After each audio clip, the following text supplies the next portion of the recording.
So we want to talk a little bit more about applying the principles and elements of design to your photographs.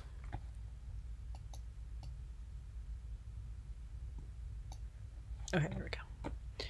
Okay, so as we know, the elements of design or art are the building blocks of design. All good design will have one or more of these elements. That is intentionally selected for good, good, subjective, right? That are selected for meeting the requirements established by the rules for strong line, color, shape, form, texture, space, and value. Also point. You can have points. And so we're going to look at how to do that. Okay, so for instance, line. Line is considered one-dimensional, but it can vary in width, direction, length. They can also define the edges of a form. They can be horizontal, vertical, diagonal, straight, curved, thick, thin. Basically, lines are called leading lines in a photograph for the most part because they lead your eye around the composition. Take a look at this picture on the right, and you can see that the rail and the plank do that. They lead the eye into the composition. But then once you're in there, there's sort of lines that are inferred that we align these people based on the fact that they are lined up. So these lines of people also become leading lines around the image. These are literal lines down the highway. We have lines on the side over there for the power poles, right? All of these are leading lines. They lead your eye into the composition and into the subject. These are unintentional lines, but nonetheless they're lines. They're the edges of the planks of wood that make up the bench that lead to the person sitting on the bench. The lines in the fence and in the wire over the fence. These become not only a barrier, but they are also lines that lead us up to the person. Who is he looking at? Why is he there? Lines on the carpet, right? This is an overexposed shot in the airport. Actually, looks like it could be the Atlanta airport, but I think our carpet's different. And the lines lead down to the subject, right? So we're going somewhere, we're moving forward, airport, travel. These are curved lines, but they lead your eye eventually down to the bottom where the action is taking place. They also create repetition and pattern and make it a very aesthetically pleasing shot. Color, right? Color can be hue, value, and intensity. Colors can also be described as warm or blue, or cold, excuse me. Monochromatic, complementary, analogous, right? So color can be a very important element in your photographs. You can also do black and white so that there are no colors. You could do black and white with your focal point as color. The photo I took of my cat looking at the caterpillar, turned everything black and white, left the caterpillar bright yellow because he was, to make it a more interesting shot. So you can play around with your color to help tell your story. Here, the Revenge of the Goldfish, everything is blue, that is real, and everything is orange, is part of the dream or the nightmare that the boy is having. Here's another one by Sandy Scoglin, who likes to do interesting things. Here, he literally taped Cheetos to people and made them into people, because that's not a real person. So, and so Cheetos on the floor, Cheetos everywhere, right? And so the color, orange, was used in this photograph to tell a story.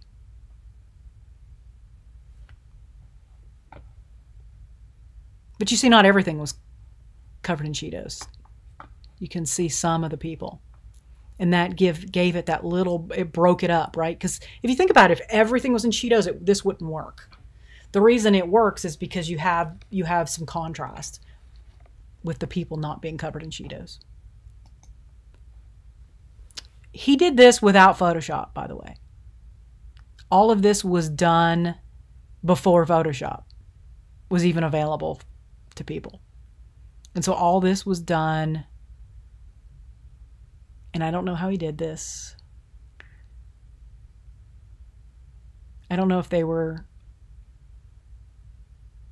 animals he put in there or if he did something in the darkroom, but so the pops of color here are the foxes jumping from table to table, but what's really interesting is the people in the background are going on as if nothing happened. Pretty cool. Sandy took these photographs without any other editing software because Photoshop was not commercially available to the public until 1990. It needed a whole bunch like this. Shape. Shape is a two-dimension shape with height and width. And an organic shape is made by nature, whereas an inorganic shape is man-made, things like triangles and rectangles. And shapes can help take some really interesting photographs.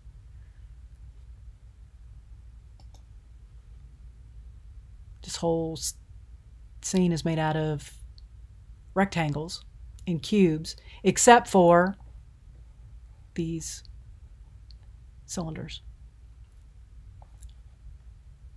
It provides the harmony and unity to the photograph by having that same shape in different formats throughout. Octagon. All basic shapes. Everything in here is a basic shape.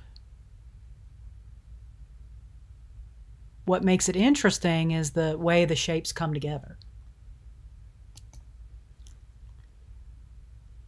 Silhouette of birds flying across the sunset.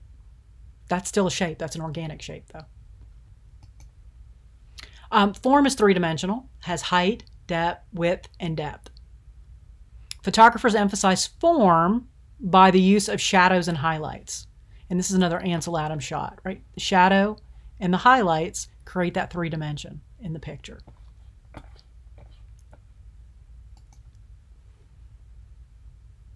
This one's all a bunch of spheres, right? The grapes for the most part. And what makes that interesting is actually the variation of the color in the grapes. Because they're all green, this wouldn't be as interesting. The color is what makes it interesting. There is a giant hand out in the desert. I think it's Utah. I'm trying to remember which desert it is. And it's a sculpture out there. And it's a form, obviously, but it makes a very interesting photograph because it's a giant hand out in the desert. Here is where a photographer shot underwater and added that using Photoshop into a scene of a building. The building wasn't underwater, but he photographed this and then used Photoshop to arrange it inside of a building to make it look like the building was underwater. Form has perspective, so don't be afraid to use that perspective to show the three dimensions. This shot is more interesting from this 3/4 angle than it would be from the side or head on. Mayan temple, Incan temple, I'm trying to remember. Chichen Itza in Mexico. It's beautiful. But it's a form, right? It's not just, and you're looking at it from the side rather than head on. Excuse me. So that you get a more interesting three-dimensional feel to your artwork, to your photography. I think it's missing an element. I think it needs a person in the foreground. It has no foreground element, but the rest of the photo is still beautiful. Texture, right? The surface that we see that feels like it has a physical texture to it. In two-dimensional work, texture will give your visual sense of how an object depicted would feel if you touched it in real life.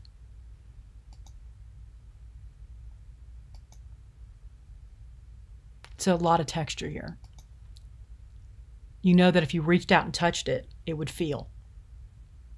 And that keeps your images from becoming flat.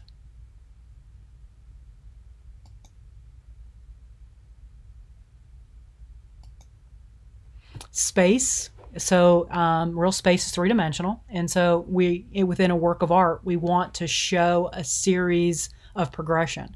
In the foreground is the hand with the watch leading back into the street, right? And so we have this sense of three-dimensional space because we have perspective now. We have something in the foreground, we have a middle ground, we have a background. And especially in landscape photography, it's very important to show space. And this is the work of Joseph Kudelka, who took a lot of shots in Europe during the war.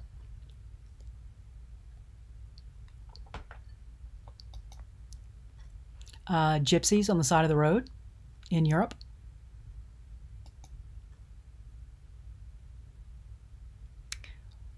Interesting. I wonder what the story is here. An angel on his bike. Looks like grandma's mad at something, though. He's about to get in trouble. That look on that face, I know what that means. It's like, why were you out and riding a bike in your costume? I wasn't finished. Value is the lightness or darkness of a surface, and it is used mostly talking about shading, but also it helps with color. And you can see there's a very sharp contrast here between the orange and the black in the photos. And Ben Van Wong does a lot of high contrast shots. Here, the contrast of her dress and the rest of the scene, very high contrast. He also does underwater photography. But you have that strong contrast between her white dress and the wreckage in the ocean. Looks like barnacles have grown all over a ship. Contrast here between the color and the no color or muted color. Vibrant color versus muted color. Okay, so principles of art are the rules or guidelines that we use to organize or arrange the structural elements of design. They include balance, proportion, rhythm, emphasis, harmony, variety, and unity. Balance is similar to the physical sense of balance, right? It shows how the artist uses opposing forces, and those opposing forces can be line, color, texture, and the other principles. The elements. And most successful compositions achieve balance in one of two ways, either symmetrically or asymmetrically. And Annie Leibovitz did something really very interesting here. She balanced out the two halves of her photographs by cutting them in half. So you have one half on one side and one half on the other side. That created that surreal sense of balance. This is symmetrical balance. Just literally the middle, this building campus was symmetrical, and they literally just shot the scene of the building from down the middle where the fountain runs through the middle of it. This is asymmetrical. The heavy window on this side balances out the bike on that side. Radial balance, where basically it has a center and it radiates out either in a spiral or spikes like a flower. Tonal balance has to do with the tone. So you've got this balance across the whole thing. There's dark and there's light. There's dark and there's light. There's dark and there's light. And that tone is balanced out across the composition. Color balance, we have this bright red pop of color. It is balanced out by everything else around it that keeps it in harmony. Conceptual balance, you've got nature versus not nature.